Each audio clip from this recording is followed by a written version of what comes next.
Дорогие друзья, всем доброго вечера, доброго времени суток, независимо от часового пояса, в котором вы нас смотрите.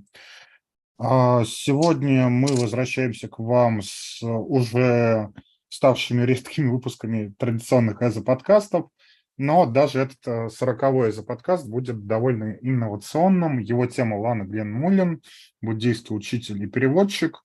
Подкаст организован силами проекта «Измерения Опыта», его руководителем Артуром Ливанским, который будет, собственно, главным спикером, а также переводчиком на этом эфире при поддержке ЭзоПодкаста на его платформе. Наш сегодняшний гость Лама Гленн Муллин, тибетолог, автор книг по буддизму, переводчик классической тибетской литературы, наставник буддийской тантрической практики. Собственно, человек уникальной судьбы, вот поговорим о его жизненном опыте, о его духовных практиках. По ходу трансляции вы можете оставлять вопросы в чате трансляции, не обещаю, что мы на них ответим, но если время останется, самые интересные мы озвучим, Лама Гленн на них ответит. Артур, передаю тебе слово. Dear friends, good evening, good time of day, whatever it is. Today we have an unusual guest. It's Lama Glenn Mullin, famous Tibetologist, author of many books, and interpreter and translator and Buddhist teacher. And this is ЭзоПodcast number 40. It's organized with ЭзоПodcast and founder of book series Realms of Experience, Артуром Ливанским.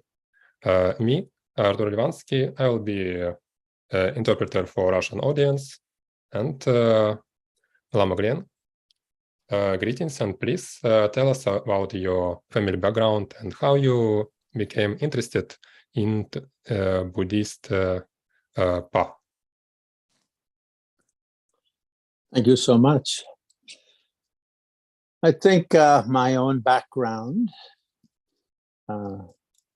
is connected to Russia indirectly. Although my dad was born on the Atlantic seaside of Canada, the Atlantic Ocean, in Quebec, Canada, my mom was British war bride. My dad met her during the war, and she was a theosophist. So that means inspired by Madame Blavatsky, the great Russian mystic. Большое спасибо. Хотя я из Канады, но моя судьба, можно сказать, не прямо связана с Россией. Несмотря на то, что мой отец был из Канады, моя мать была женой военного времени из Ирландии.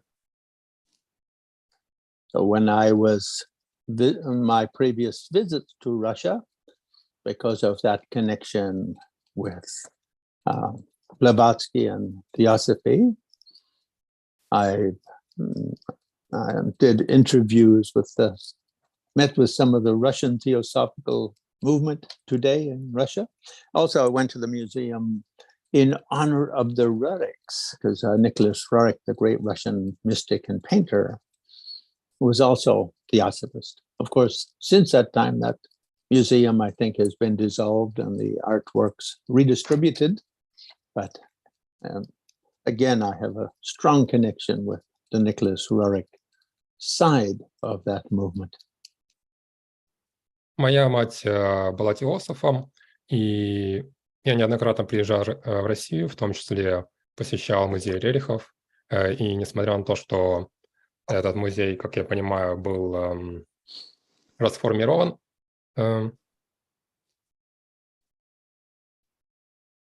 and from my side, that connection wasn't really so much in the specific lineages or teachings of Madame Blavatsky and the early Theosophists, but it was Blavatsky's idea that all spiritual traditions on the planet connect with a deeper truths. And because of that, Theosophy was the first international movement to push Western culture into kind of an open-minded internationalism rather than a Christian cultural snobbery.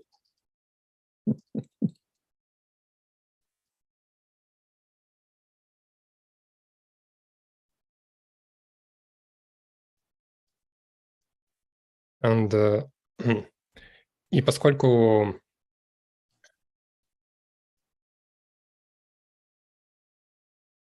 Did you get lost? Yeah, I got lost. Please repeat in 2 sentences at most.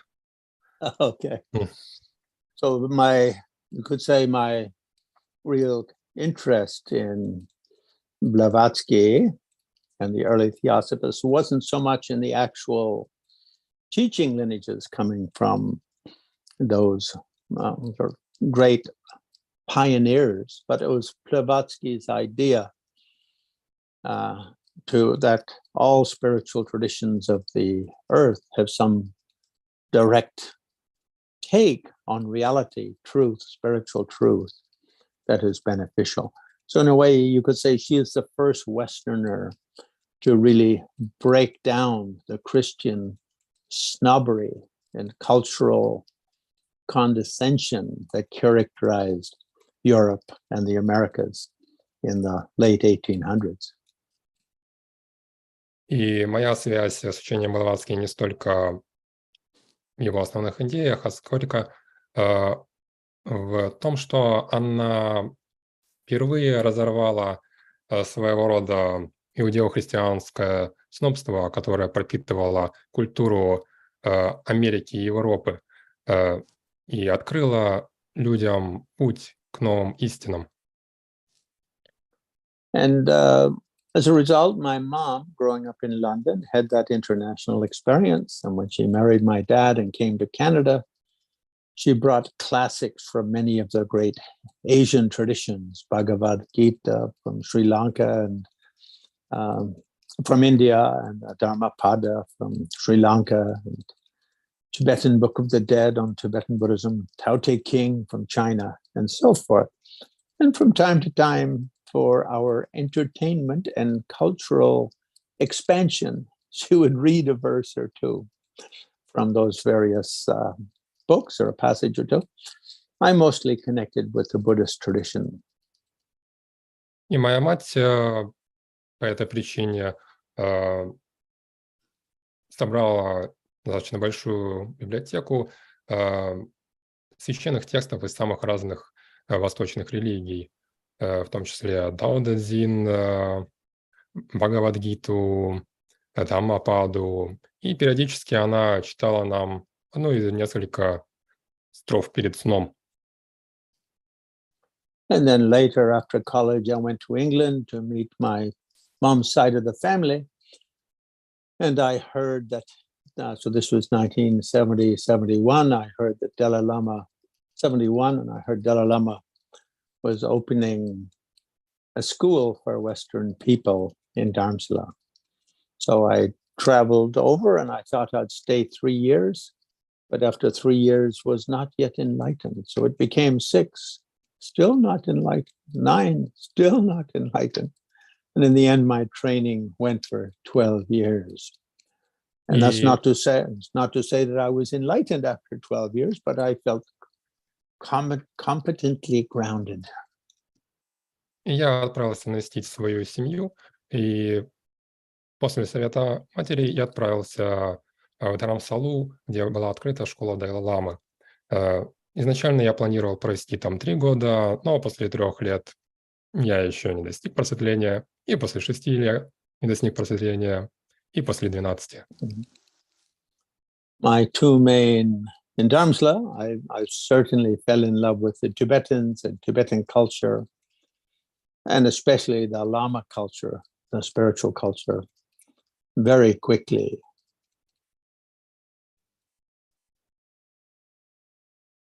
Я очень быстро полюбил тибетскую культуру, в том числе культуру буддийских лам в Dharamsala. My two main initiation masters, transmitters of tantric lineages, where Kьябдже Линг Дорджечанг, Dalai Lama's senior guru, or greatest number one guru. And the other was Kьябдже Триджанг Дорджечанг, Dalai Lama's often called the junior guru, which means he became a guru of the Dalai Lama after the older guru passed away. So Ling Rinpoche went from junior to senior, and Trijang Rinpoche became the new junior. So we received most of our tantric lineages directly from those two great masters, the two gurus of the Dalai Lama. И моими основными учителями в Драмсале были Кьябдже Линг Дорджечанг и Кьябдже Триджанг Дорджечанг. Кьябдже Линг Дорджечанг был старшим гуру Далай-ламы, а Кьябдже Триджанг Дорджечанг был его младшим гуру. The Dalai Lama appointed two geshes to teach us, foreign students. One of those, Gese Нгаванга Даргье, had just finished a 3-year retreat, and in Yenchen, which is often 4 years. And he went to talk to Dalai Lama about doing his next 3 Yenchen, 4-year retreat. And Dalai Lama said, "No, you're going to stay here and teach to Western barbarians."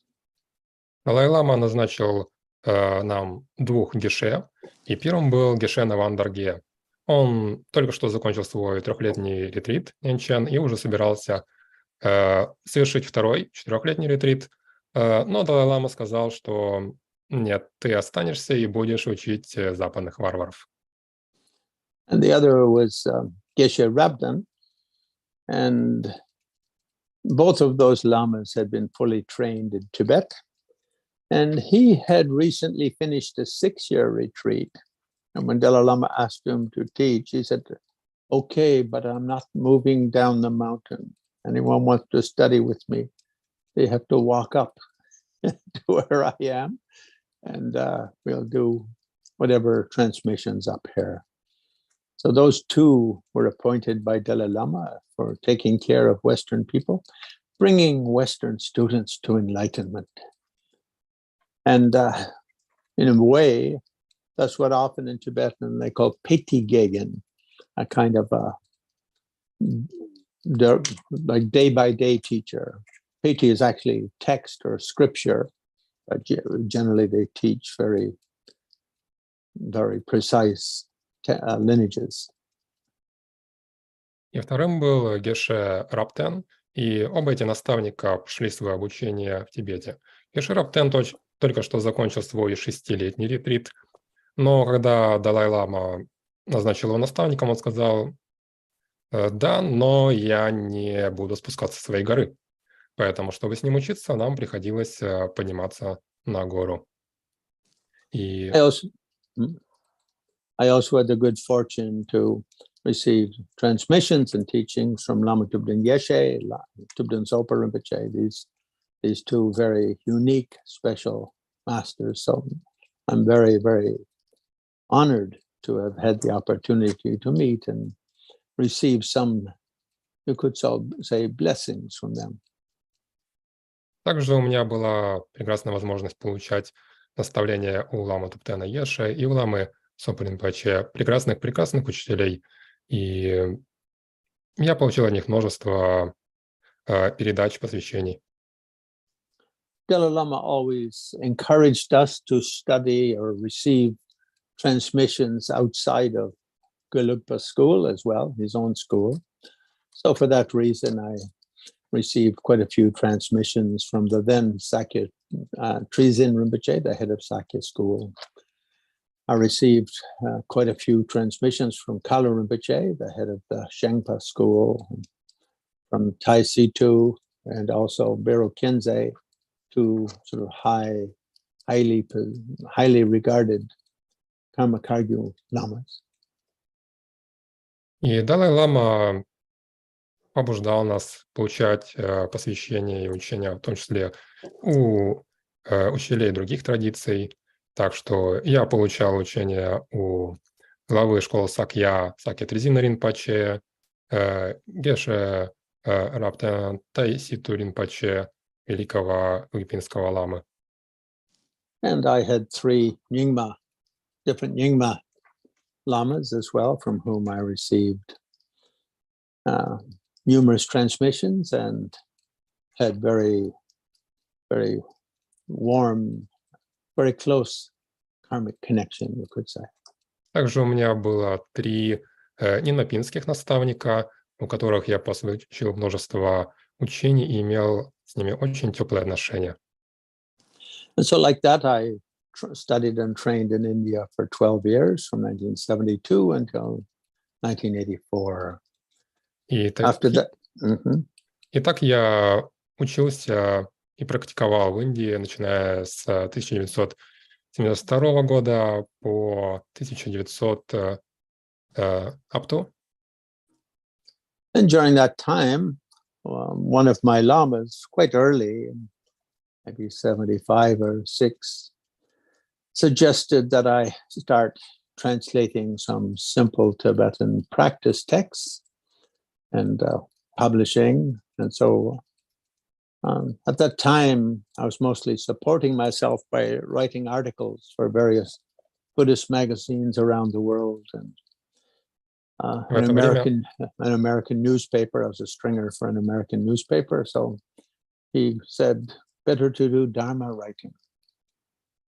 И в это время один из моих учителей предложил мне заняться переводом и публикацией буддийской литературы. В то время я занимался написанием статей для различных американских журналов. I was quite honored in 1978. The Dalai Lama had never been able to get a US visa, and in 78, one of my friends in New York had good contact with the American State Department and so on, and checked into it and said, well, he never got that visa because he never fully applied. So if he wants a visa, we can get him a visa. And so therefore he applied and was received an American visa. That was the time of the Cold War. So the Russian government said, what? He's going to America? He should come to Russia first. So they immediately sent an invitation for him to visit Soviet Union. And so I was instrumental in the Dalai Lama getting his first US visa, and also him being invited to the Soviet Union, where he went in 1979. И в то время Далай-лама собирался поехать в Америку, но так как он, по словам моего друга, в общем-то, никогда полностью не подавал как следует документы, то, собственно, он и не мог ее получить. Но когда мой друг связался с государственным департаментом американским, мы смогли получить визу, и это было во время Холодной войны, и в Советском Союзе сказали, что Далай-лама поедет в Америку. И таким образом Далай-лама поехал и в Советский Союз в 1979 году. Можно сказать, что я послужил тому, что я послужил визиту Далай-ламы. And at that time, I had just published a book on the third Dalai Lama's meditation manual, known as Essence of Refined Gold, Lamrim Sher Shunma. And the third Dalai Lama had taught that extensively when he traveled through the Mongolian republics. And because on his visit to Russia, there would be many Mongols, and he was also going to go to Buryat, Ulan-Ude, and down to Ulaanbaatar. He bought 50 copies of my book and took it along as gifts to give to the Buddhist community in those 3 places. So in 1979, my modern publication in English of a Buddhist meditation manual was perhaps the first Buddhist book in English in the Soviet period to be offered in Moscow, Ulan-Ude, and of course Ulaanbaatar.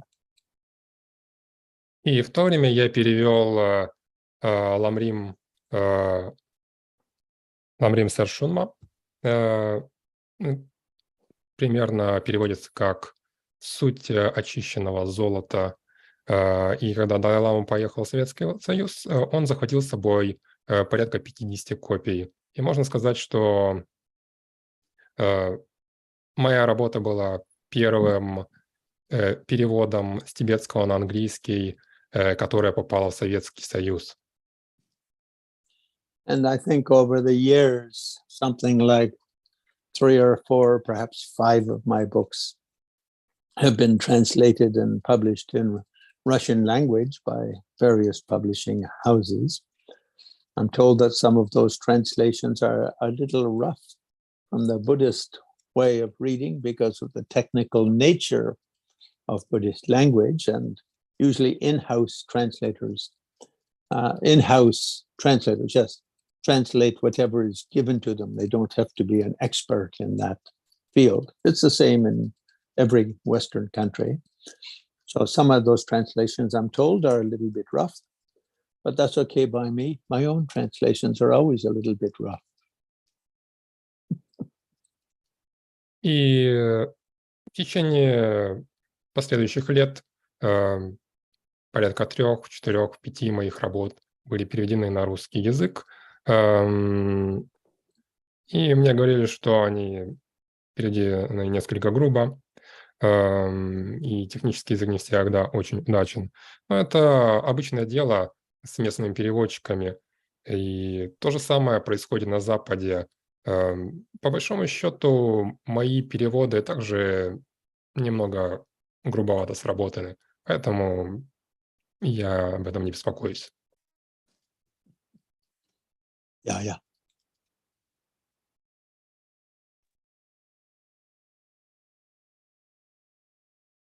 So you have something else you want to ask, or Лама Гленн.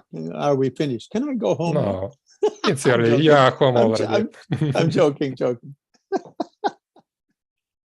Please tell us more about your main teachers, Kьябдже Линг Дорджечанг, Триджанг Дорджечанг, and especially about rainmaker of Dalai-lama, Нгаванга Даргье. Kьябдже Lинг Rinpoche and Trijang Rinpoche, these two, I think, were really the two who rebuilt the Gelugpa school in India. Very, very important. And they were the two greatest Gelugpa lamas to come out of Tibet. So they became, you could say, initiators, giving tantric initiations to the whole new generation. Because after they came into exile, everything in Tibet closed down. Of Tibet's 6,500 monasteries and temples, all but a dozen were completely destroyed. All lamas either killed or put in prison. So their work in reestablishing was very, very important. И можно сказать, что Кьябдже Линг Дорджечанг и Кьябдже Триджанг Дорджечанг фактически восстановили школу Гелук в Индии. И они были из Тибета, и фактически они работали, давали посвящение, потому что после того, как Тибет захватили окончательно китайцы, большая часть монастырей была закрыты и разрушены. Осталось порядка 13 штук.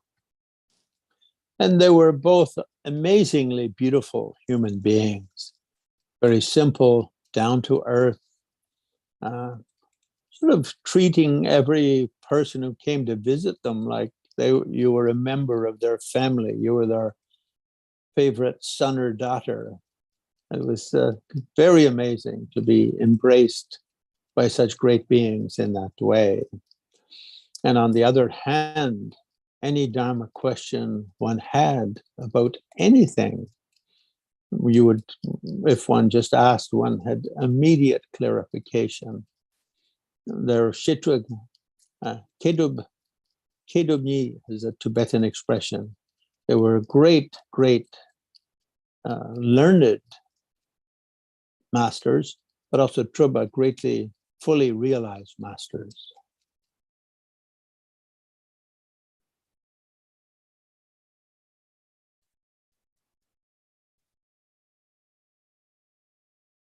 Артур, включи звук. И они были прекрасными, просто прекрасными людьми. Всякому, кто к ним приходил, они с ними обращались как с своим сыном или дочерью. И более того, любые вопросы по дхарме они прекрасно проясняли.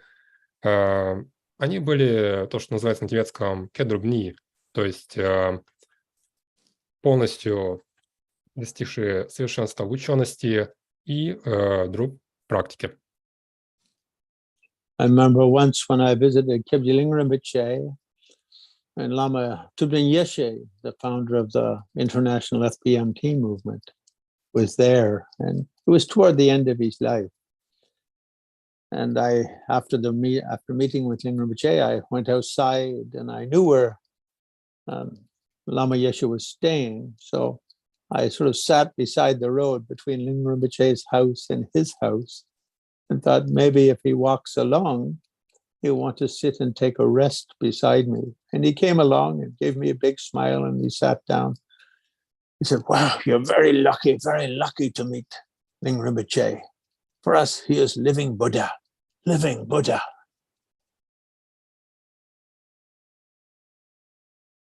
И как-то, когда я отправился к Кьябдже Лингу Ринпоче, я встретил Ламу Тубтена Еше. Это было примерно уже незадолго до его ухода. И когда Лама Тубтена Еше вышел, я зашел за дом Ламы Ринпоче по направлению к дому Ламы Тубтена Еше, ожидая, что мы встретимся. И когда он ко мне подошел, он улыбнулся и сказал: «О, вы настолько удачливы. Для нас Кьябдже Линг Ринпоче – это живой Будда». And similarly, Kьябдже Триджанг Дорджечанг was amazingly mystical. I mean, his mystical character was very open, you could say. So every year, us Western students, we would visit and ask personal questions. I would usually ask about my mother because she had a bad heart, and say, if I study one more year, will I still meet her? And one year he said, if you don't go home this year, you won't meet her again. So I went home and spent a month with her, and then went back to continue my training. And 13 days after I arrived back in India, she passed away. So he had that kind of complete clairvoyant quality, but very non-ostentatious, very humble with it. И Кьябдже Триджанг обладал определенными мистическими качествами, и у него был очень открытый характер. И каждый раз, когда я его посещал, я часто справлялся у него моей матери, потому что у нее было больное сердце. И в один из своих визитов я спросил, что увижу ли я, стоит ли мне отправиться домой, чтобы увидеться с матерью, потому что я в это время оставался в Индии. И он сказал, что да, если ты сейчас к ней не съездишь, то больше ее не увидишь. Поэтому я отправился домой, вернулся, и через 13 дней она нас покинула. As for Dalai-lama's rainmaker, Ngapa Yeshe Dorje, I had a wonderful relationship with him for many years, and I ended up translating for him for most occasions when Western people wanted to visit with him. And I also ended up, you could say, as something like his yigepa, his secretary or letter writer for quite a few years. So any letters he had from the West and to write back to Western students, he'd often send for me, and he'd dictate in Tibetan, and I would write the letter in English, and so on. But so I had a very wonderful relationship with him. И что касается мастера вызывания дождя Далай-ламы, Еше Дорже, у меня были с ним просто прекрасные отношения. Большинство его визитов западных учеников к нему переводились мной, и можно сказать, что я был его фактически секретарем по-тибетски ИГЕПа. То есть каждый раз, когда он мне надиктовал письма на тибетском, а я их переводил на английский, и таким образом осуществлялась корреспонденция с его западными учениками. In India, ancient India, and also in Tibet and other places around Asia, the idea is that the Naga spirits of the clouds and of the sky play an important role in rain falling or rain not falling.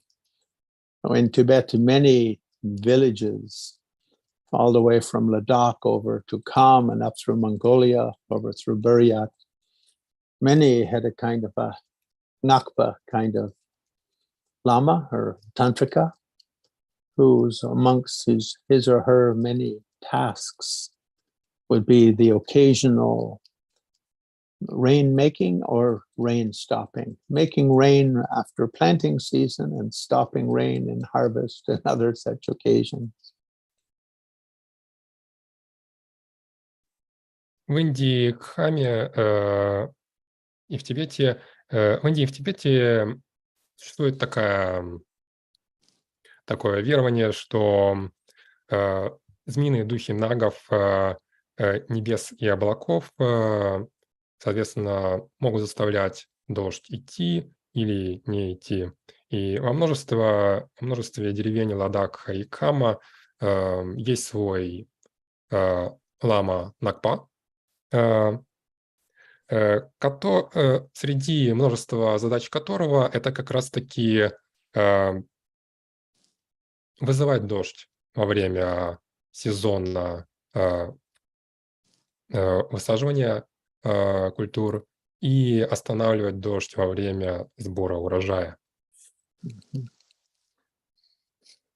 I think this understanding between the relationship of humans with nature and nature spirits, it's a very ancient wisdom.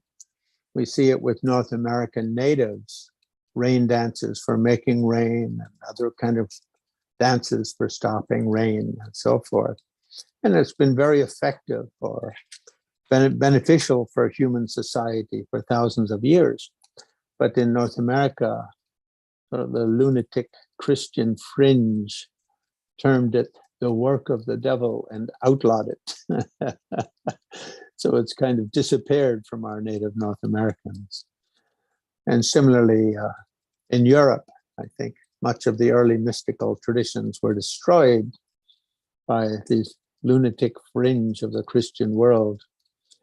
In Europe, I think they put something like 2 million people to death over the generations between roughly 1200 and 1800 for ridiculous, superstitious reasons. И такого рода понимание связей между людьми и природными духами существовало также и среди коренных народов Америки. Например, можно говорить о танцах вызова или прекращения дождя. И подобные практики были крайне благотворны для народов до тех пор, пока безумные христианские, некие представители крайне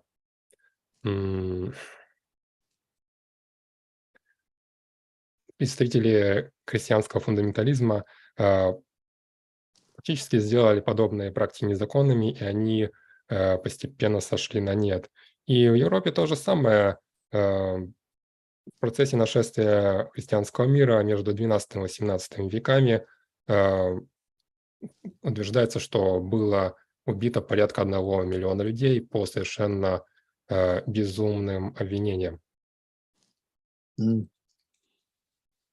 So when the Dalai Lama came to India,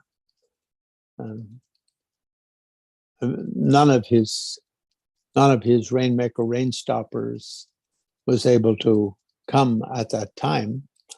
And so eventually another was found, and that was Ngakpa Yeshe Dorje, the one with whom I had a very wonderful relationship for many years.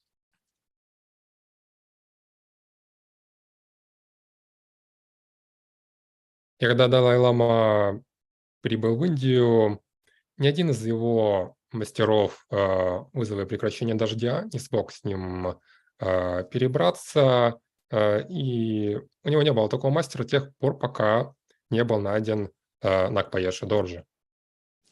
So often the Dalai Lama Ngakpa Yeshe Dorje would be contracted to stop rain when Dalai Lama was giving public teachings and the such. And this was quite common 2 or 3 times a year. But when he wasn't doing that for the Dalai Lama, then he would perform healing rituals, exorcism rituals, wealth rituals, success rituals, all the various kinds of Buddhist shamanic practices that in Buddhism we don't call shamanic, we call chinle, enlightenment, energy, activity, rituals. И очень часто Ngakpa Yeshe Dorje во время учения Далай-ламы ему поручали останавливать дождь. И обычно это происходило примерно 2-3 раза в год. И когда он, собственно, этим и занимался, то он проводил церемонии исцеления, изгнания духов, ритуалы привлечения богатства и успеха. Своего рода буддийско-шаманистские практики. То, что на тибетском называется тринле, активности.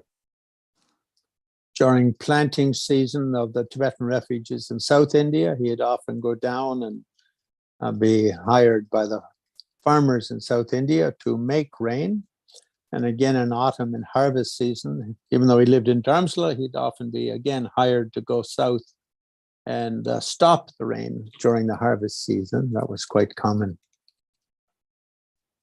И во время сезона посадки урожая его часто нанимали в Южной Индии, куда он отправлялся для того, чтобы вызывать дождь.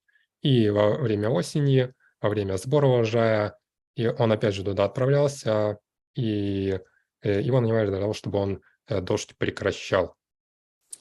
He occasionally would request me to assist him when he'd do ghost exorcism rituals or spirit exorcism rituals, particularly for one of the types of the ritual called Shedor, because the one doing the exorcism sits and does a lot with Vajra bell, purpa, sword, many kind of movements. And meanwhile, the ritual assistant, in that case me, has to do a particular kind of exorcism dance. And so I had the honor and pleasure of participating in a half a dozen or so of those exorcisms and witnessing their efficacy. И часто я помогал его в его ритуалах изгнания духов, то, что называется шедор.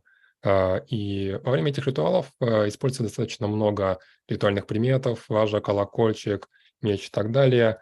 И я был своего рода ассистентом, который исполнял определенный танец изгнания духов.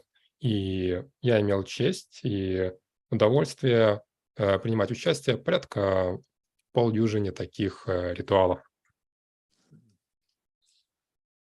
Another time, I think in 1976, when Dalai Lama gave his first Kala Chakra in Ladakh, Yeshe Dorje was sent up to make a little bit of rain before the teaching to keep down dust during the teaching. And then, because it's a 10 or 12 day teaching, Dalai Lama requested him to cover the sky with some clouds during the teaching, so that people wouldn't suffer from great sunburns. Anyone not used to such high altitudes the intensity of the sun at 12,000 feet can be very dangerous. And so he did that for that 2 weeks. And I was there during it, and it was very wonderful to see him in action like that.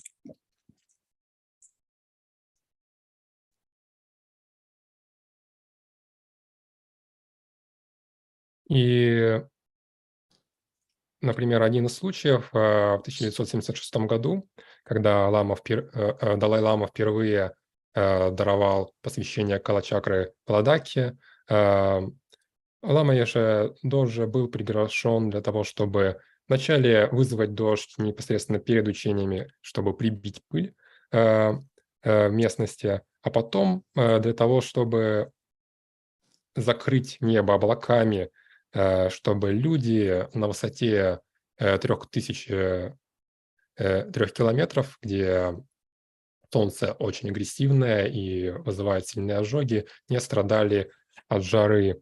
И было просто удивительно увидеть его в действии. During that event in Ladakh, he complained to me once. He said, making rain is easy, stopping rain is easy. But making light clouds at high altitude without any rain is very difficult. И во время этого события в Ладакхе он пожаловался мне о том, что вызвать дождь легко, прекратить дождь тоже легко. А вот закрыть небо облаками на такой высоте очень сложно. Yeah. Next topic. Okay, next topic. Please tell us more about your experience and practice. How did you choose your idam deity? And what do you think about practicing many idams versus practicing only one idam throughout all your life? Well, my first initiation was given by Kьябдже Линг Дорджечанг, and it was Yamantaka, wrathful or forceful form of Manjushri, the wisdom of Bodhisattva. Yama means death, and Taka means enemy, the enemy of death or destroyer of death. And so you could say that this became my main yidam from that time on until today, but I didn't choose it. You could say I was kind of chosen for it by my karma. And at that time, I think, December 1972 or January 1973. At that time, I didn't know any Tibetan, and there was no translation for the initiation. But the initiation was so powerful. And during the nighttime, I had such dramatic dreams that it, until now, it's sort of just stunning just to think about, stunning for me just to think about them.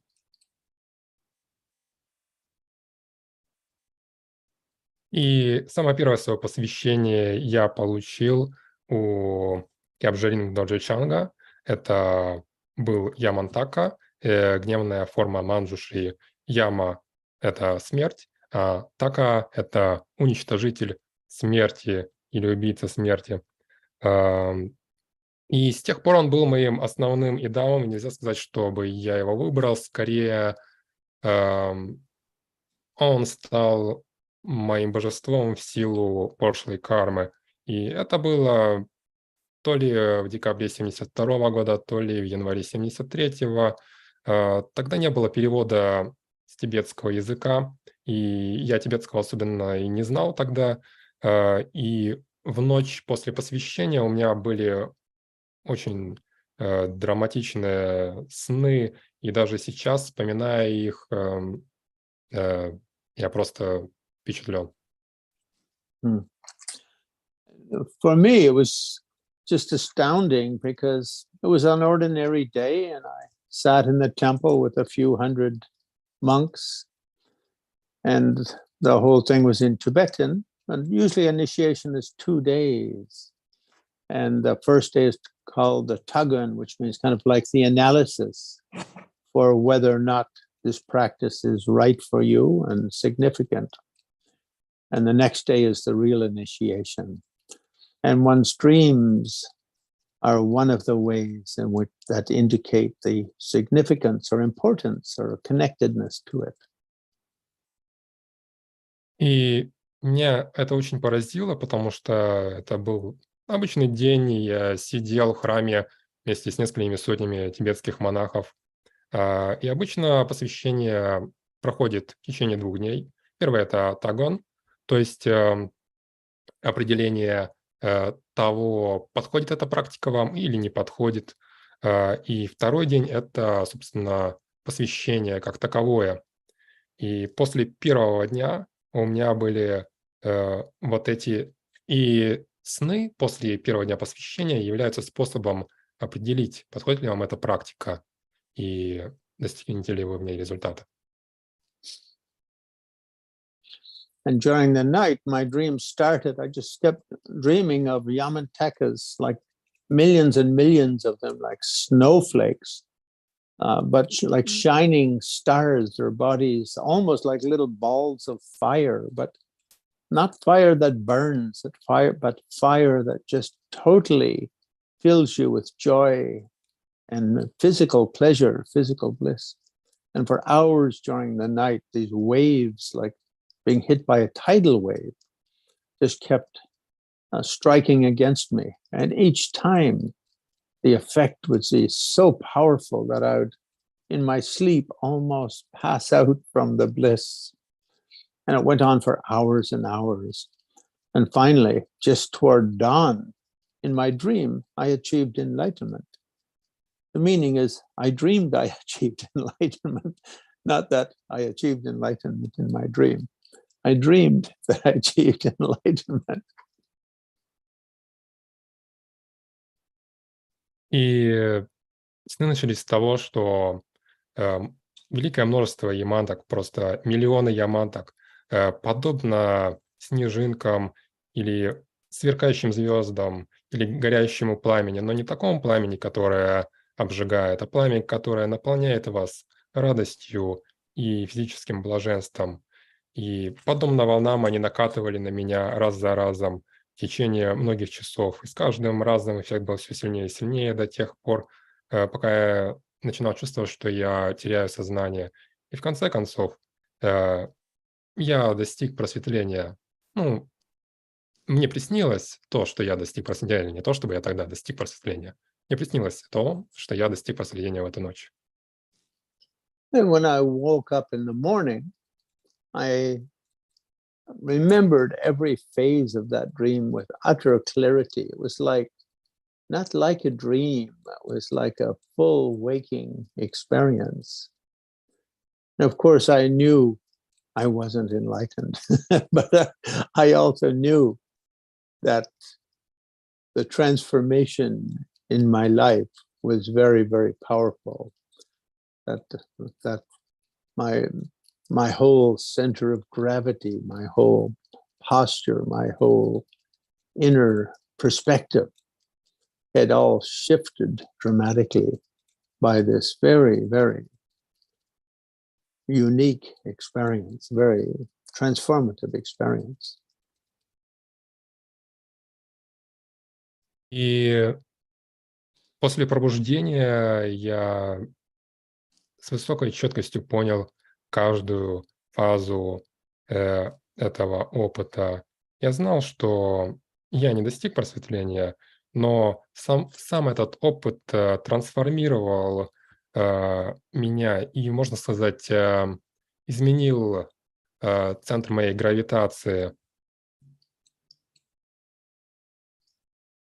And so later, I received many other empowerments from Kьябдже Триджанг Дорджечанг. I received Chakra Samvara, 6 Yogas of Naropa, Vajrayogini, and some others.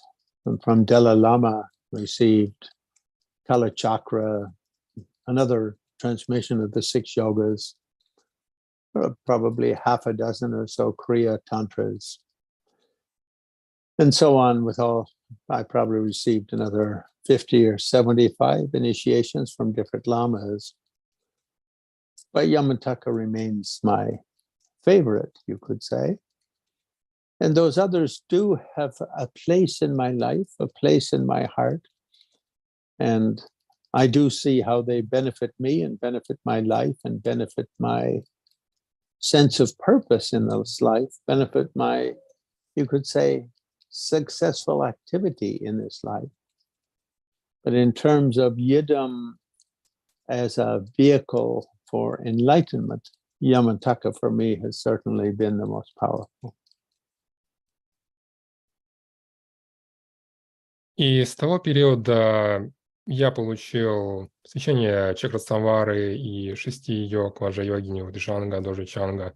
Далай-ламы я получил Калачакру, другую передачу 6 йог и, может, полдюжины крия-тантр, а потом еще порядка 50 до 75 различных посвящений, множество лам. Но Ямантака оставался, сохранял особое место в моей жизни. И можно сказать, что другие посвящения также улучшили мою жизнь и мою активность в этой жизни. Но в терминах практики, ведущей к освобождению, Ямантака остался основным. So in this way, I think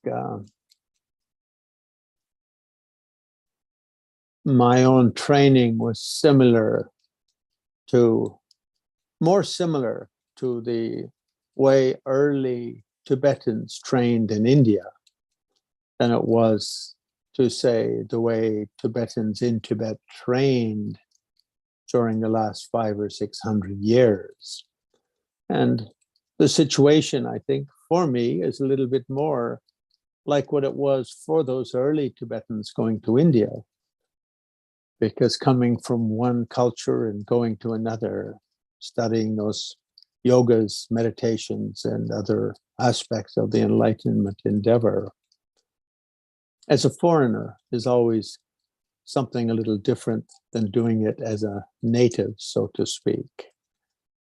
But I was lucky in that synchronistically it sort of worked out. My study and training unbroken in India went for 12 years. In that same way, great Marpa Lotsawa visited India and spent a total of 12 years training in India. And the Indian Buddhist in North India's Buddhist training centers generally had a 12-year program for Tibetans coming to India to study the Enlightenment tradition. So I thought it was very auspicious that coincidentally, my unbroken training finished after 12 years, much as it did with Marpa and as it did with most Tibetans in the 10th, 11th, 12th centuries who went to study in India, Nalanda, and so forth.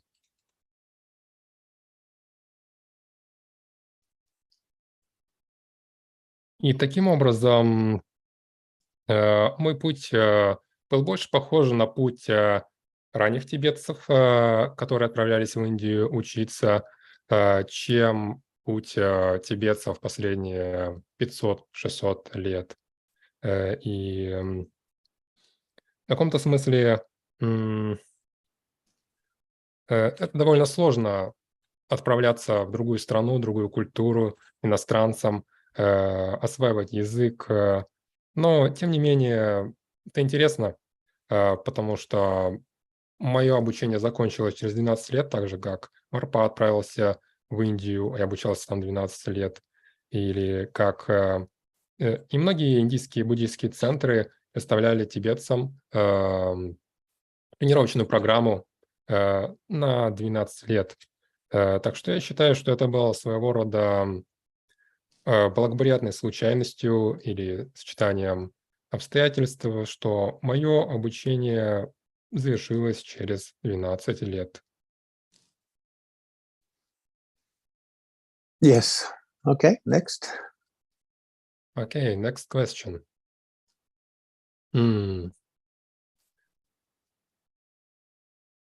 What was your first translation in English from Tibetan?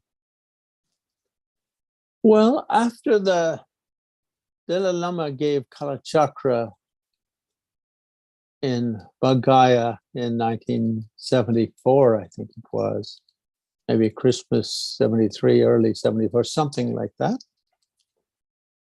And at that same time, a very wonderful Tibetan Lama came to Dharamsala to take over the manuscript department.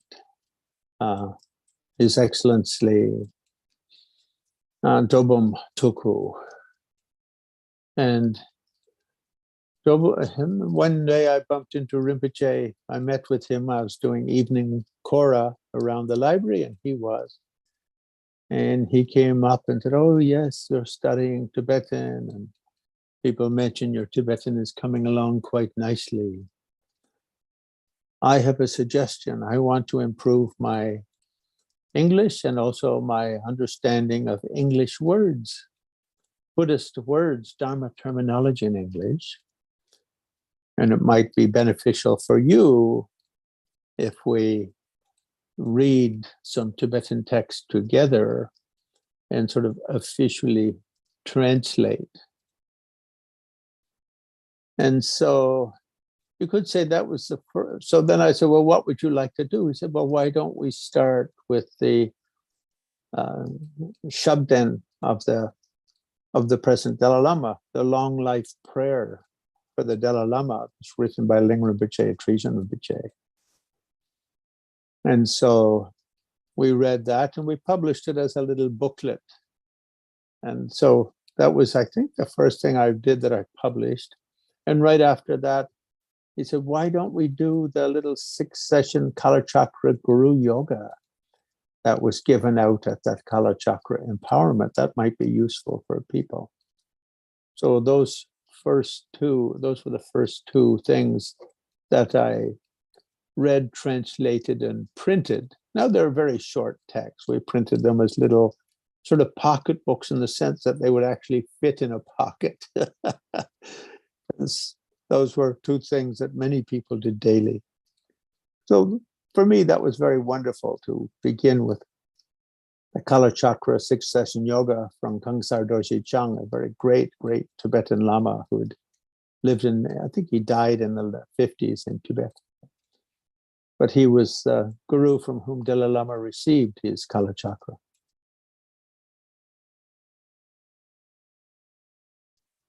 И я встретил, после того, как Далай-лама даровал учение по Калачакре в 73-м или 74-м году в Бодхае, в это же самое время главой библиотеки архива стал превосходный лама Дубум Тулку. И как-то я встретился с ним во время моей вечерней коры вокруг библиотеки, и он сказал мне, что говорят, что ваш тибетский неплохо продвигается, а мне бы хотелось улучшить свой английский. Почему бы нам... И мне бы хотелось развить свое понимание терминологии на английском языке. Почему бы нам вместе не посчитать тибетские тексты и перевести их? Мы начали с короткого шаптена Далай-ламы, то есть молитвы долгой жизни, которая была написана Кьябдже Линг Дорджечангом и Триджангом Дорджечангом. То есть мы ее прочитали, опубликовали в виде маленькой книжечки. И потом он предложил, почему бы нам не перевести еще и краткую гуру-йогу Калачакры для тех людей, которые ее практикуют. И таким образом мы ее перевели и опубликовали. То есть первые две мои переведенные и опубликованные книжки были своего рода карманными изданиями людей, которые выполняют эти ежедневные практики. What about Khangsar Dorje-chang? What's that? Khangsar Dorje-chang. Who? Oh, sorry, I missed. Okay. Yeah. And anyway, the next winter, generally in winters, the Tibetan library would take a break because houses in Dharamsala were very primitive. for the refugee community. They had no heating, and there was snow and stuff like that. So usually Dalai-lama and the High Lamas would either go to South India to teach, or they would go to Bodh Gaya and Varanasi. So next winter I went to Varanasi because Dalai-lama was doing something there, giving teachings there. And while I was there, I met a young Drikung Kagyu monk who said, "Oh, I see you reading Tibetan text." He saw me reading my Tibetan text. "And I would really like to learn some Dharma English. And why don't we read some text together? And you can teach me English words for Dharma, and we can go through." So then I said, "Sure, that would be wonderful." And he said, "Well, we'll start with the Getsul Karika by Nyingma Lama Mipam, the commentary to the trainings of a child monk or a young monk, a Getsul, what is it called? Not a bhikshu, but the novice monk." And I said, "Okay, but I'm not interested so much in monastic stuff. I'm happy to do that if you want to learn that terminology. But I want to read the Uttara Tantra, Lama Mipa, the Maitreya text to a Sangha known as the Uttara Tantra, the peerless stream." And so that winter I read those two texts with him.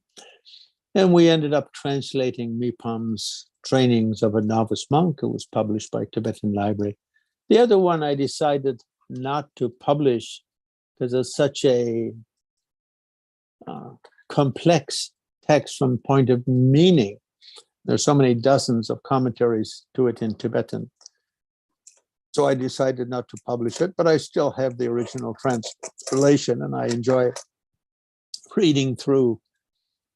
When I read through it, I remember that wonderful, you could say, winter of 75, 76, those 3 months, reading every day for a couple of hours with that Drikung Kagyu monk. It was very, very nice.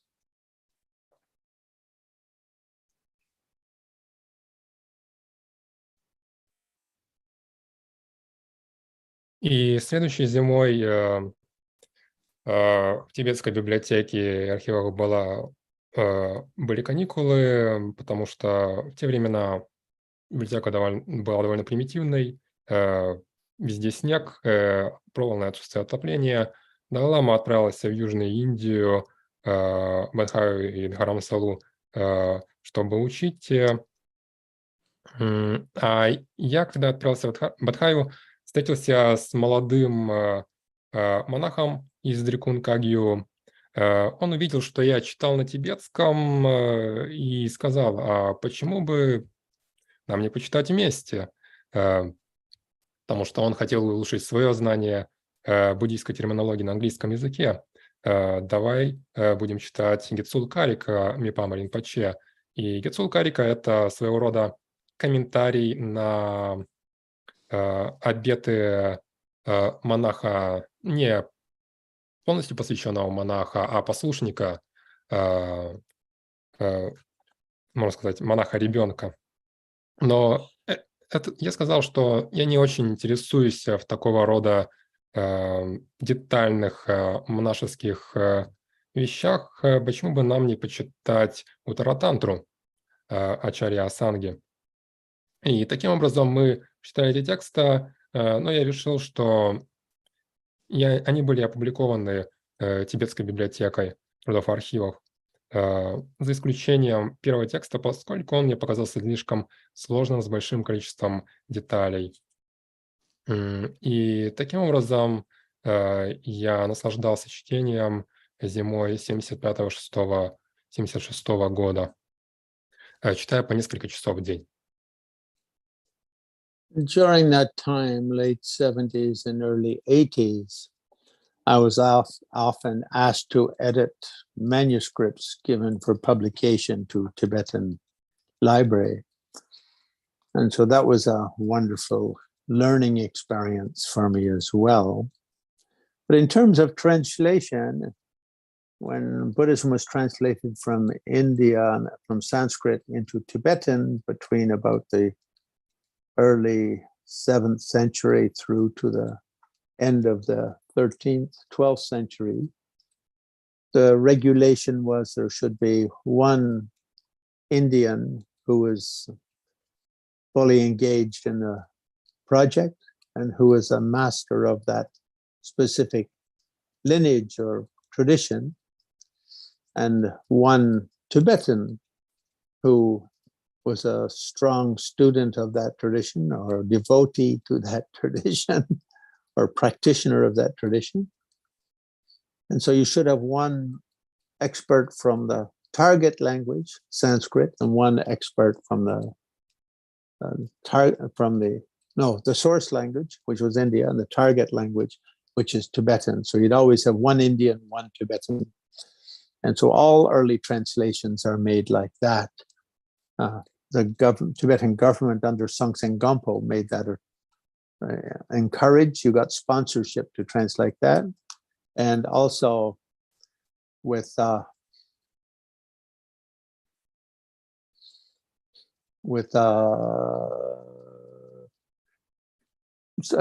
Dutsen. With Trisang Dutsen, that they basically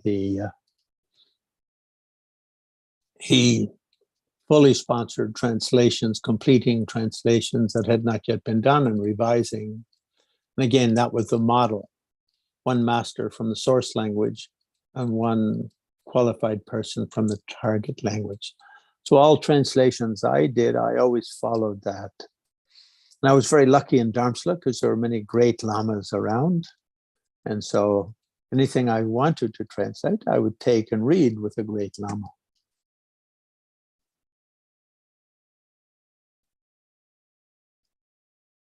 Это были поздние 70-е, 80-е. Мне надавали на редакторскую проверку рукописи в тибетской библиотеке. И изначально в Тибете, когда переводились тексты санскрита на тибетский язык, начиная с 7 по 12-13 век включительно, было установлено государственное правило о том, что необходим один знаток этой традиции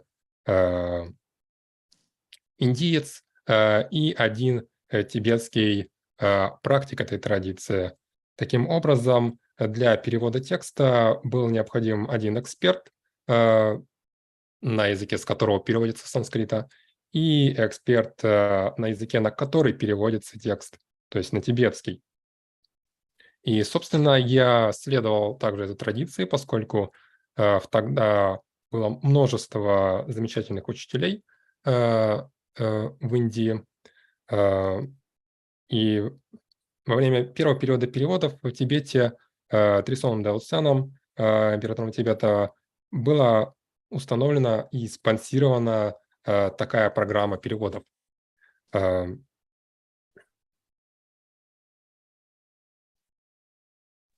So, Lama Glenn. Yeah, amongst those other great masters, I read many things with Denma Lopcho Rinpoche, who was Trijang Ling Rinpoche's main disciple. Also with Lati Rinpoche, who was one of Kьябдже Tриджанг Дорджечанг's 2 or 3 main disciples. So I had very great good karma like that. Также я работал с Денма Лочо Ринпоче, который был главным учеником Триджанга Дорджечанга, и с Лати Ринпоче, который также был одним из его основных учеников. Okay, next issue. Okay, next issue. How you returned to West and how you became a Dharma teacher? Well, when I came back to the West, I didn't plan on staying very long. But then, as I mentioned earlier, Mrs. Gandhi, Prime Minister of India, was murdered, and the assassination was sponsored by Indians living in Canada. So I couldn't return to India for some time. And at that time, one of my own lamas came through Toronto and said to me that if you're going to stay here, then you should start teaching and placing people in practice. And so from that time on, I started. So that was, I guess, either late 84 or early 1985. And it started with a Gelugpa Center in Toronto, and also Karma Kagyu Center. So I was staying in the Karma Kagyu Center. They offered me a room in their center, and I had 2 or 3 Karma Kagyu lamas back in India. So that was very wonderful. And then I started getting other invitations, and also my publishers, Snowline, who had published 4 or 5 of my books at that time, wanted me to do lecture tours around the States, and they developed into weekend retreats, and they developed into 10-day retreats, and so on and so forth. They were just kind of followed in an organic process.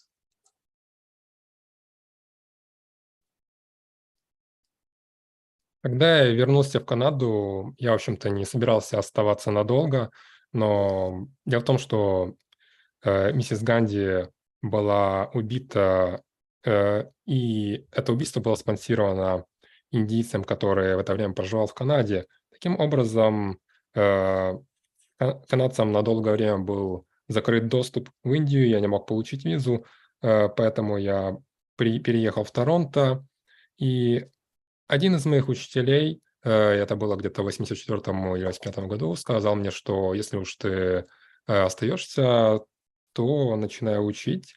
И мое преподавание началось сначала в Елукпинском центре в Торонто, потом в центре Карма Кагью. Они предоставили мне комнату, а также 2 или 3 ламам из Карма Кагью из Индии. И в то время Snowline, Снежный лев, издательство, которое опубликовало несколько моих книг, попросило меня провести несколько лекционных поездок.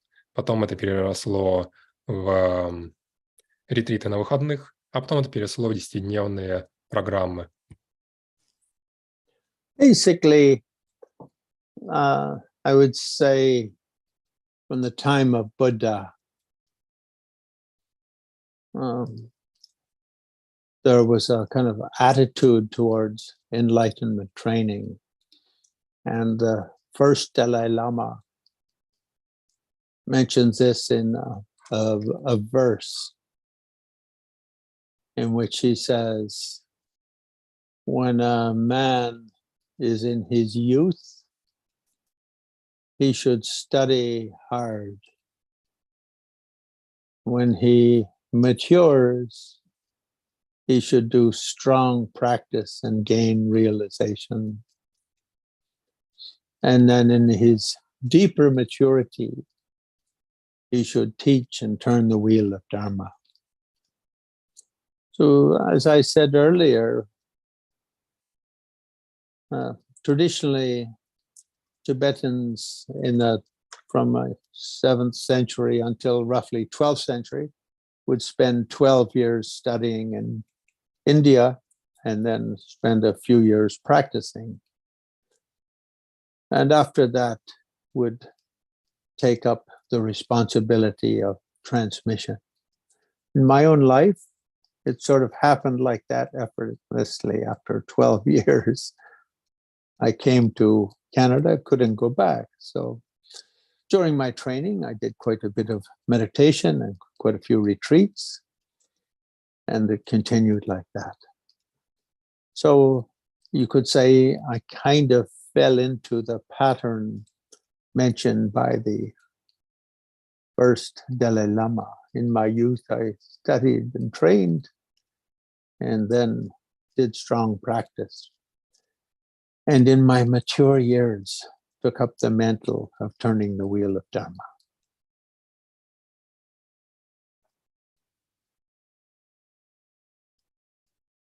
И начиная со времен Будды есть такой подход к тренировке в пути к пробуждению. Как говорит Далай-лама в одной из своих строф, в юности следует очень старательно учиться, в зрелости серьезно практиковать и обрести реализацию, а в более глубоком возрасте заняться проповедью и поворачивать колесо дхармы. И как я говорил, в Тибете где-то с 7 по 12 века распространенной практикой было то, что тибетцы 12 лет обучались в Индии, потом несколько лет практиковали, и после этого брались за передачу дхармы. В моем случае это произошло естественным образом, без какого-либо приложения усилий, после того, как я закончил свой 12-летний цикл обучения. И фактически я повторил паттерн, о котором говорит первый Далай-лама. Yeah.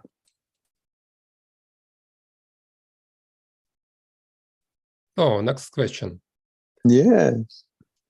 What do you think about the current state of Buddhism in the West? Are we still at the early stage of reception?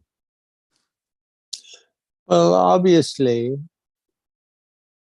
the West has been primarily Christian and you could say secular for the last 100 years throughout Europe and throughout the three Americas. And the first Buddhism to start coming to the West was Japanese Zen to America. And I think in Europe, because of England's colonialization of Sri Lanka, then Theravada in England. I think you Russians, you have stronger influence from Tibetan earlier because of the Mongols. There's all Mongols from Buryat and Tuva, and of course, independent Mongolia, Inner Mongolia. They all study Tibetan Buddhism, practice Tibetan Buddhism, teach Tibetan Buddhism, and still use Tibetan language as the model for that. So we could say, except for Mongolian Russia, the rest of Russia has been largely Christian or secular. So Buddhism coming to the West as a non-theistic tradition it's in its early years, you could say. But when Tibetans came into exile in 1959, there wasn't even one Tibetan Buddhist center in Europe or America. Now there's over 1,000 in America and almost 1,000 in Europe. So it's very amazing to see the transformation.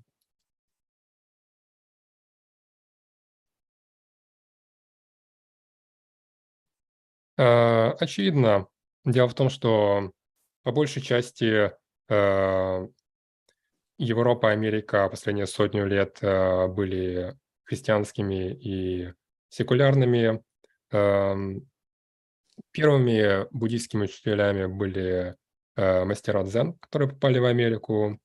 В Европе, по большей части, благодаря колонизации Шри-Ланки, это были мастера Тхеравады. А что касается вас, русских, то у вас достаточно сильная связь с тибетским буддизмом благодаря монголам. И, скажем так, в монгольских республиках Тувы, Бурятии практикуют, обучают тибетскому буддизму. Что касается европейской части России, то она также была по большей части либо христианизированной, либо секулярной. И, естественно, поскольку буддизм как неатеистическая религия, на Западе он все еще в своих ранних стадиях, тем не менее, когда тибетцы только вернулись, только были изгнаны из Тибета, попали в Индию, на Западе не было буддийских храмов, а сейчас больше 1000 в Европе и больше 1000 в Америке.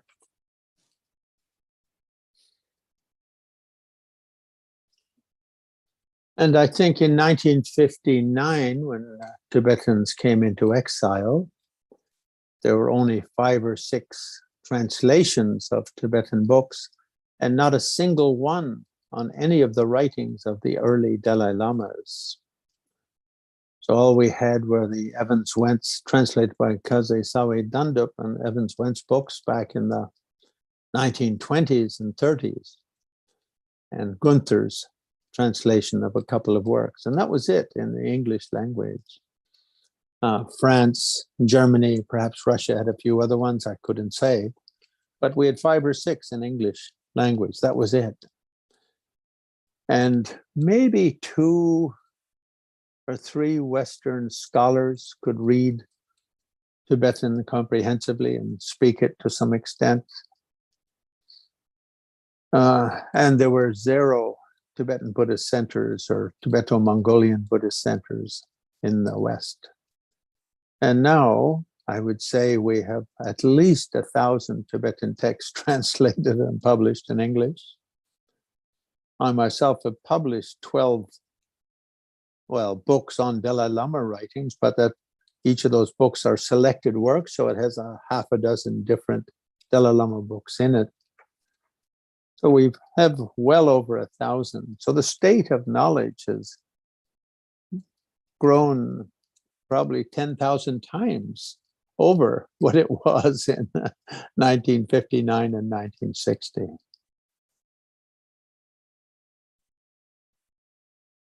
И в 1950 году, когда тибетцы бежали в Индию, на Западе было где-то 5-6 переведенных букв тибетского, и ни одна из них не была посвящена работам первых Далай-лам. То есть был перевод тибетской книги мертвых, сделанной Ламой Давасандубом и Эвансом Венцем в 20-30-е годы. Было несколько работ Гюнтера, что-то на французском, 5-6 работ на английском, вот и все. И, возможно, было где-то 2 или 3 западных ученых, которые могли читать и, может быть, говорить на тибетском.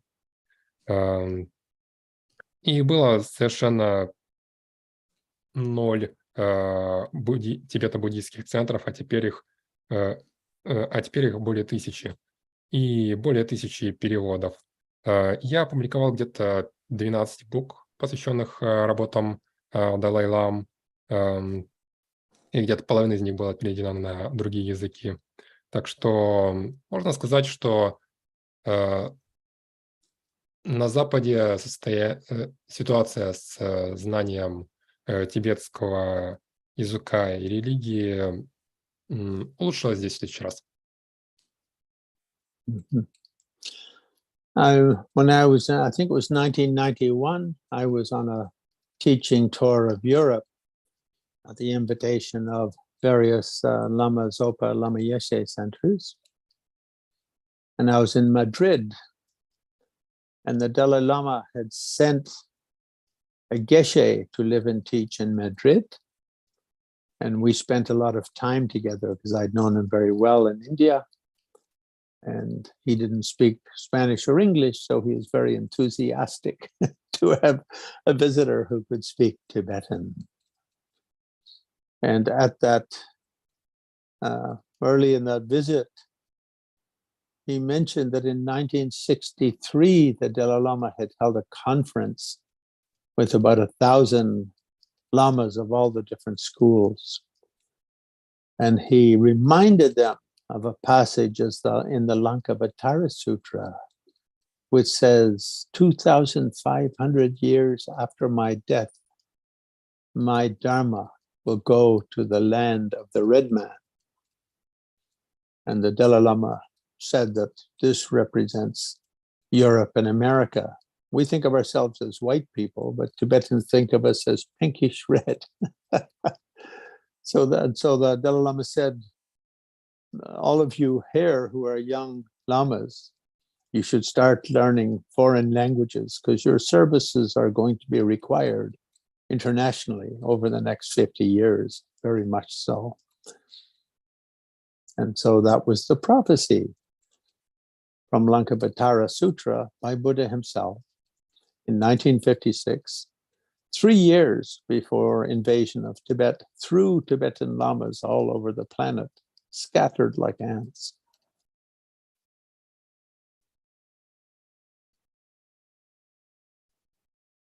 И в 1991 году я поехал учить в Европу по просьбе Ламы Сопы и центра Ламы Еше.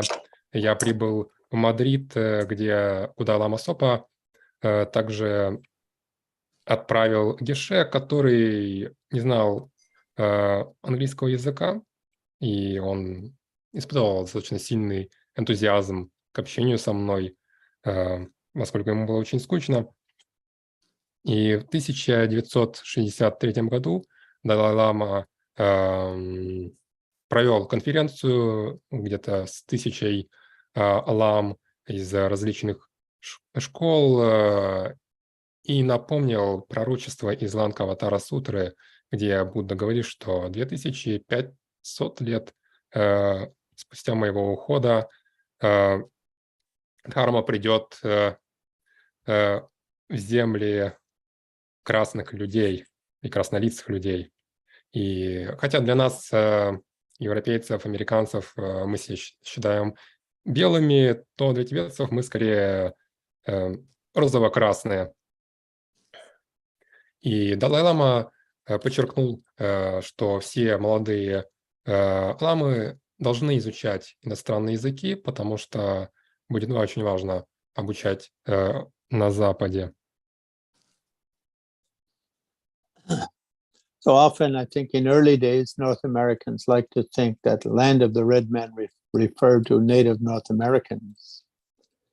But we white people, we turn very red if we walk at high altitudes, if we have a couple of glasses of alcohol, if we get even slightly angry, or any of a half dozen other occasions.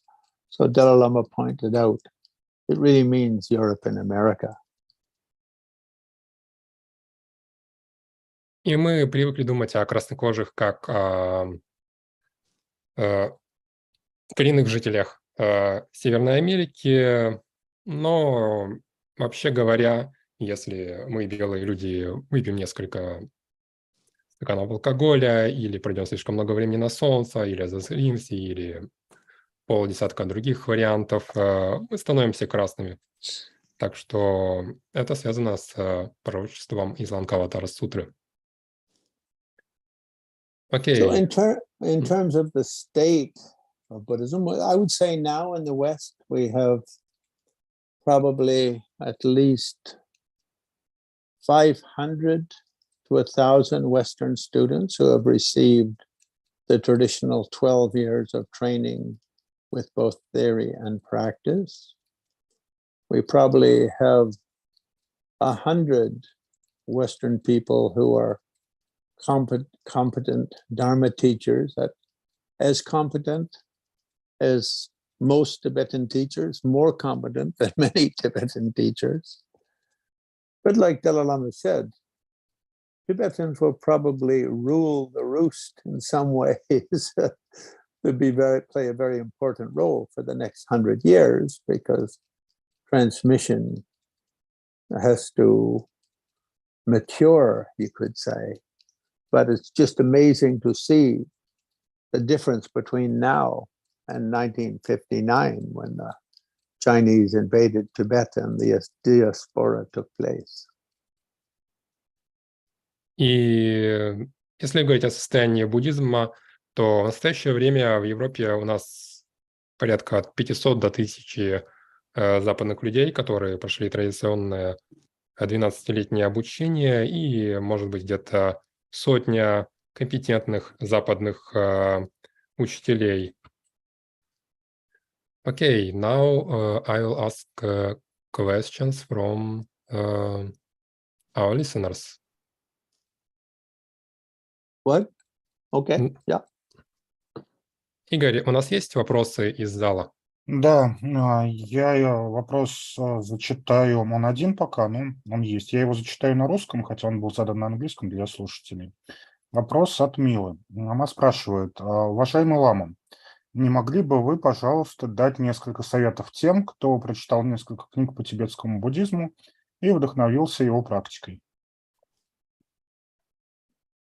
Okay, question from Mila. Dear Lama, please give a couple of advices for people who have read a couple of books on Buddhism and get inspired with Buddhist practice. And please speak very short. My pen is done.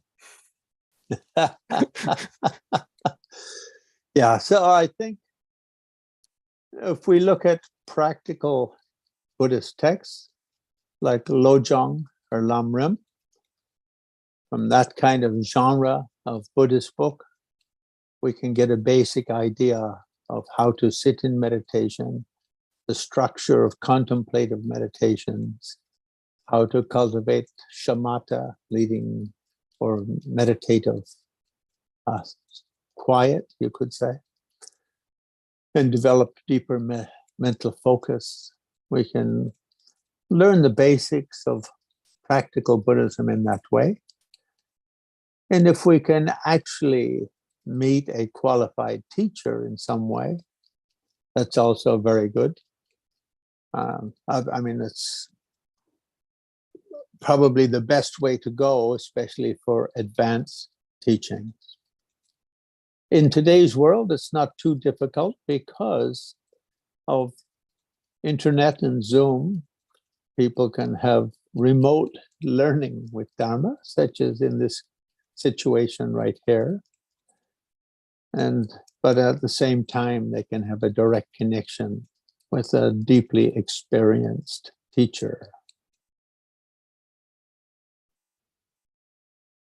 Итак, что касается освоения дхармы, то книги по Лоджонгу позволяют научиться пребывать в медитации, развивать концентрацию и все основные навыки. А что касается более продвинутых учений, то необходимо встретиться с компетентным наставником, который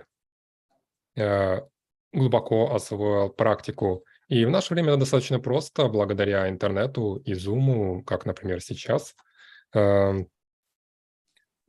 Удаленное обучение позволяет вам встретиться с опытным наставником.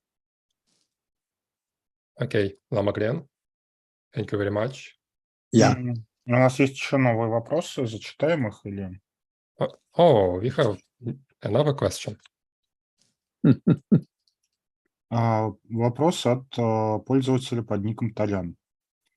Есть ли технологии, позволяющие сохранить память после своей смерти? Блоки памяти после реинкарнации, чтобы не совершать ошибки в следующей жизни? Okay. Are there technologies in Tibetan Buddhism to keep your memory to the next life so you don't make same mistakes? Well, Tibetan lamas who are recognized as reincarnate tulkus, a reincarnation of some lama who died recently, they often say that they were born remembering many things from past lifetimes, and the accounts from mother and father and students from a previous life and so forth sort of seem to support that statement. But after age 3 or 4, the memories of this life can overcrowd the subtle level of consciousness that carries memories from previous lives. So that statement is made I've heard that statement said by quite a few Tibetan tulkus or reincarnate lamas.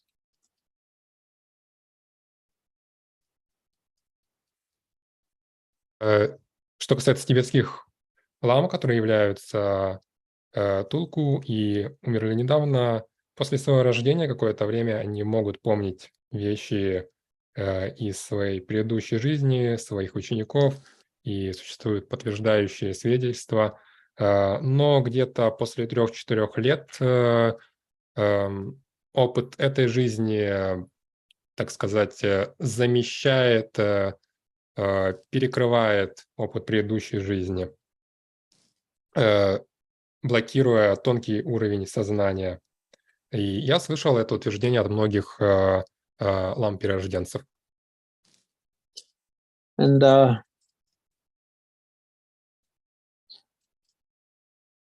there's quite a few practice manuals around, which makes cultivating a daily practice reasonably easy to do. So I think the challenge is to build or connect with a sangha of some type, of peoples of same mind or parallel thinking, shared interests. And then when you practice together and discuss together, that helps understanding grow. И что касается методов практики, то,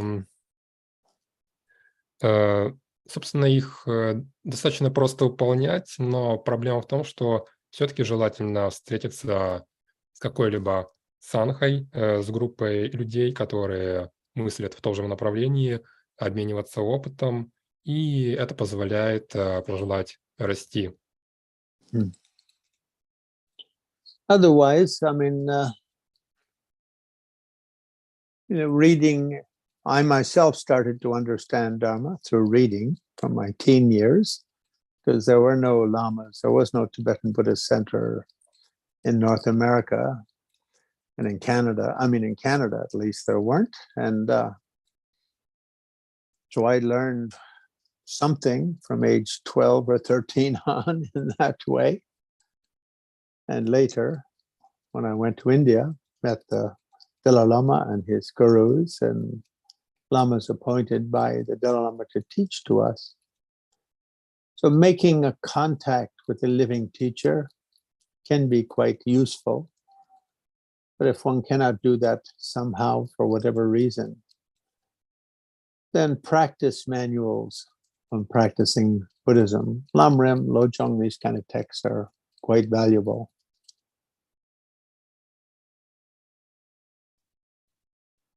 И также чтение очень важно. Я читал, начиная с подросткового возраста, и тогда просто не было лам в Северной Америке, ну, как минимум в Канаде-то точно их не было. Я достаточно многому научился, начиная с 13 лет. Потом, когда я уже обучался с учителями, назначенными Далай-ламой, я освоил намного больше. Так что касается практики, такие методы, как Ладжонг и Ламрим, доступны без наставника.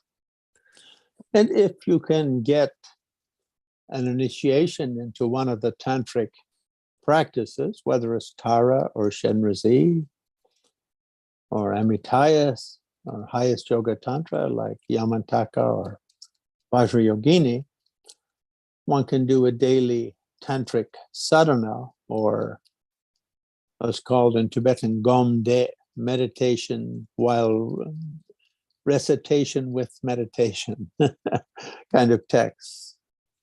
You chant verses of refuge, bodhicitta, then you chant the visualization, then you recite mantras and so forth.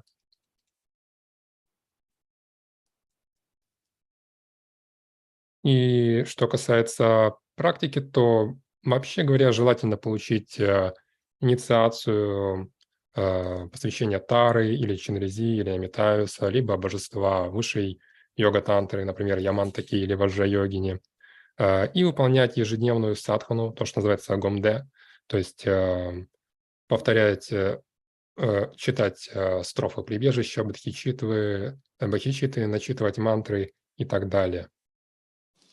These days, both the Dalai Lama, the greatest living Gelugpa Lama, and Sakья Trизина, the greatest living Sакья Lama, both of them give initiations via internet, via webinar. And if you want to receive initiations from them, you can do web searches and learn how to tune in. And having received that authorization, you can have access to a sadhana, to a daily text to chant, and for the meditation, a gom day, meditation with chanting. I myself have probably given 20 or 30, maybe 50 empowerments by webinars since the COVID lockdowns. I never did before COVID lockdowns.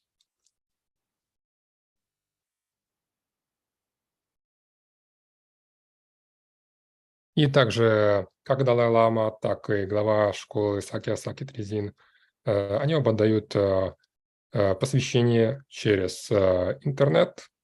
Так что, если вы желаете, то вы можете получить у них посвящение, присоединиться. Это даст вам авторизацию на практику и достижение успеха в садхане. Сам я провел где-то от 20 до 30 вебинаров после того, как случился COVID.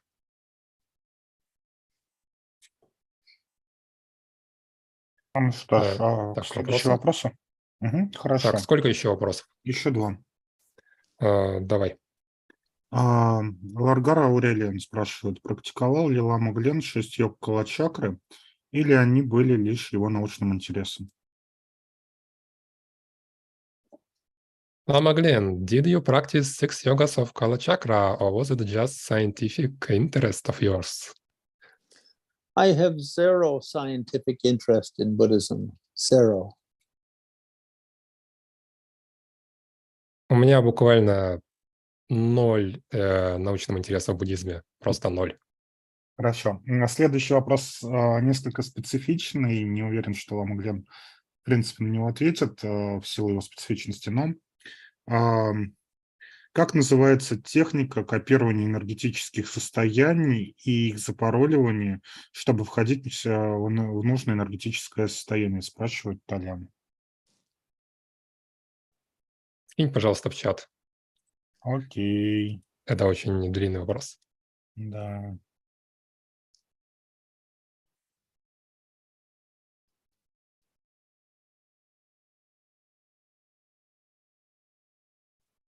Okay, Lama Glenn.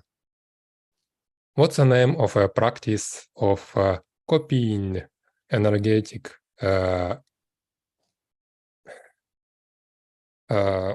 conditions, a technique of copying of energetic states and making a password on them so you can get into specific energetic state? Okay. Well, right now, when I was recently leading a group of 150 Iranian peoples interested in Vajrayana, I led a retreat for 10 days with refugees from Iran living in the West. And at that time, one of them is a PhD doing neurological states, studying neurological meditative states. So reading brain waves with brain scanners and trying to see patterns in meditation. And perhaps it might be possible later, this might develop into being able to synthetically induce those brain waves so as to carry or encourage a kind of the arising of that kind of mental state. Who knows? That might happen. Otherwise, the reality is once you achieve a tokpa in Tibetan, a realization, the minute you sit down, you can get into that state right away. And the password is your concentration. The flexing of your concentration muscle is the password.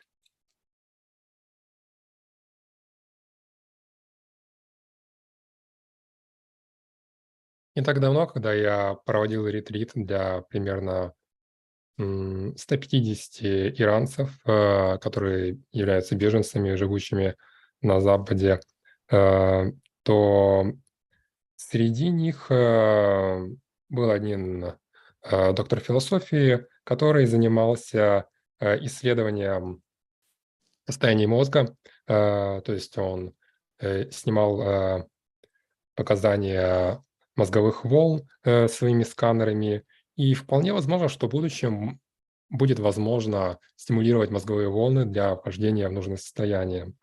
Что же касается тибетского буддизма, то как только вы достигаете токпа, то есть реализации, сразу же, как вы садитесь в позу созерцания, вы входите в нужное состояние. Фактически вы, можно сказать, используете свою тренированную мышцу самадхи. You know, the West, our European and North American culture, it's always looking for a kind of physical solution to a spiritual situation. We see this in medicine. Traditional medicine looks at your body and you've got a self-healing system. So if you catch a disease, you can give herbs and minerals, various kinds of natural medicines, which fortify the natural healing system of your body. And in healing that disease, your immunity system learns to protect against it. But in the West, we've gone away from that. And instead, we like to just give some powerful antibiotic, which just kills everything in your body and start again. The downside is, of course, your natural healing power becomes less every time. And the intelligence of your immunity system also becomes less and less every time. You start having a more stupid and natural immunity system. It doesn't learn from its negative encounters.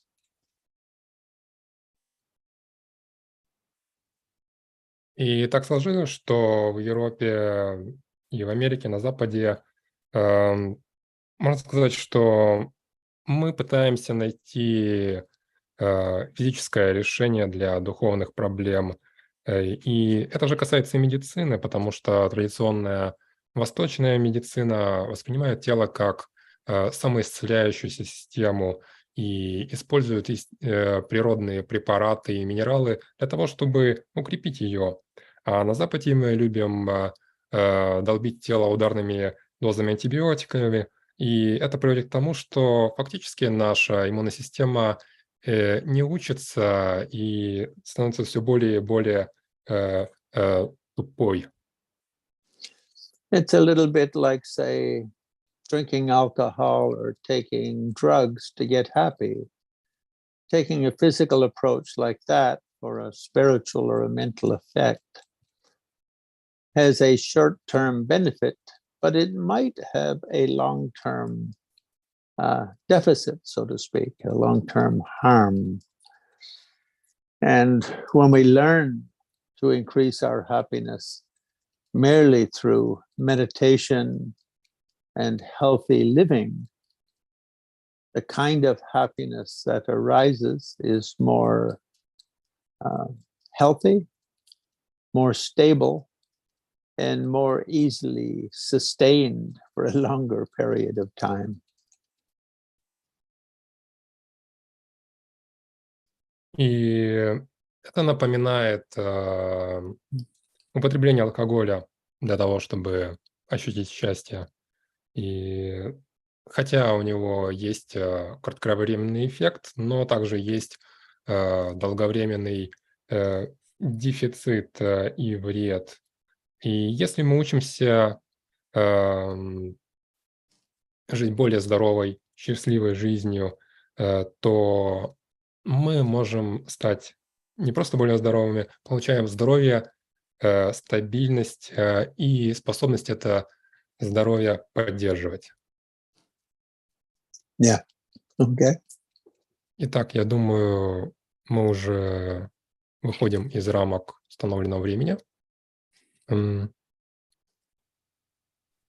Игорь, хочешь что-нибудь сказать? Да, собственно, у нас есть еще вопрос, на который не ответили, но я думаю, я просто его передам в письменном виде, и Лама Гленн может при желании прислать потом ответ письменный, чтобы сейчас мы время не тратили.